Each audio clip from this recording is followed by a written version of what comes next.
ಇದನ್ನ ಗಟ್ ಡಿಸ್ಬಯೋಸಿಸ್ ಅಂತ ಹೇಳ್ತಾರೆ ಆಯ್ತಾ. ನಿಮ್ಮ ಗಟೆಲ್ ಸರಿ ಮಾಡ್ಕೊಂಡು ಎಲ್ಲ ಸರಿ ಹೋಗ್ಬಿಡುತ್ತೆ. ಏನ್ ಮಾಡ್ವಿ ಪಪ್ಪ ಗಟ್ಟಲ್ ಅಂದ್ರೆ ಏನಮ್ಮ? ಫಸ್ಟ್ ಗಟ್ ಅಂದ್ರೆ ಏನು ಅಂತ ತಿಳ್ಕೊಳ್ಳಿ. ಗಟ್ ಅಂದ್ರೆ ನಮ್ಮ ಬಾಯಿಯಿಂದ ಹಿಡಿದು ನಮ್ಮ ಗುದದ್ವಾರದವರೆಗೂ ಇರೋ ಒಂದು ಲಾಂಗ್ ಟ್ಯೂಬ್. ಆ ಟ್ಯೂಬ್ ಬಂದ್ಬಿಟ್ಟು 30 ಅಡಿ ಇರುತ್ತೆ. ಆ ಟ್ಯೂಬ್ ಅಲ್ಲಿ ಬಂದ್ಬಿಟ್ಟು 3 ಇಂಪಾರ್ಟೆಂಟ್ ಎಲಿಮೆಂಟ್ಸ್ ಇರುತ್ತೆ.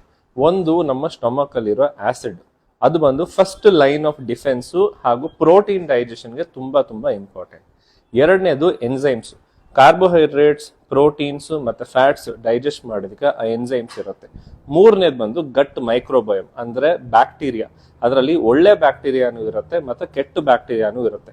ಕೆಟ್ಟ ಬ್ಯಾಕ್ಟೀರಿಯಾ ಜಾಸ್ತಿ ಆದ್ರೆ ಕಾಯಿಲೆ ಬರುತ್ತೆ, ಒಳ್ಳೆ ಬ್ಯಾಕ್ಟೀರಿಯಾ ಜಾಸ್ತಿ ಇದ್ರೆ ನಮ್ಗೆ ಒಳ್ಳೆ ಆರೋಗ್ಯ ಇರುತ್ತೆ.